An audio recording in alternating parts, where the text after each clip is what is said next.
Telangana CM Revanth Reddy ఇవాళ 3 జిల్లాల్లో పర్యటించనున్నారు. కామారెడ్డి, ములుగు, హన్మకొండ జిల్లాలో సీఎం పర్యటన కొనసాగనుంది. పర్యటనలో భాగంగా ఎమ్మెల్యే లక్ష్మీకాంతారావు కుమార్తె వివాహ విందుకు సీఎం రేవంత్ రెడ్డి హాజరు కానున్నారు.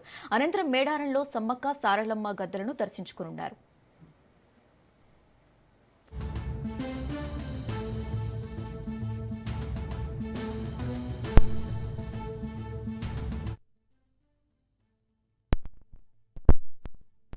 గ్రామీణ ప్రాంత రోడ్ల అభివృద్ధి కార్యక్రమాన్ని మరి ముఖ్యమంత్రి రేవంత్ రెడ్డి గారు 2 గంటలకు ములుగు గట్టమ్మ కాడు ఉన్నటువంటి పైలాన్ నుంచి ప్రారంభించడం జరుగుతుంది.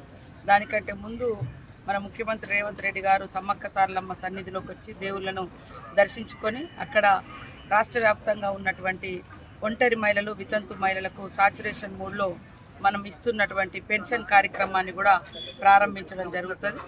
అక్కడ నుంచి ములుగు వచ్చి మరి ఇక్కడ పైలాన్ ఓపెన్ చేసి తర్వాత ములుగు జిల్లా కలెక్టరేట్ కార్యాలయాన్ని కూడా ప్రారంభించి ఇక్కడ నుంచి పర్కాలు వెళ్ళడం జరుగుతుంది. కాబట్టి మా నియోజకవర్గ ప్రజలందరికీ, జిల్లా ప్రజలందరికీ స్వాగతం.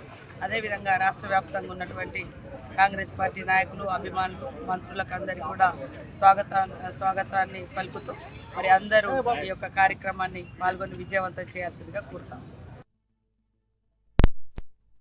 ములుగులో పలు అభివృద్ధి కార్యక్రమాలకు సీఎం శ్రీకారం చుట్టనున్నారు. పైలాన్ను ఆవిష్కరించడంతో పాటు నూతన కలెక్టరేట్ సముదాయాన్ని ప్రారంభించనున్నారు. ఆ తర్వాత పరకాలలో పలు అభివృద్ధి పనులకు సంబంధించిన శిలాఫలకాలను సీఎం రేవంత్ రెడ్డి ఆవిష్కరించనున్నారు. అనంతరం పరకాలలో నిర్వహించనున్న బహిరంగ సభలో సీఎం ప్రసంగించనున్నారు.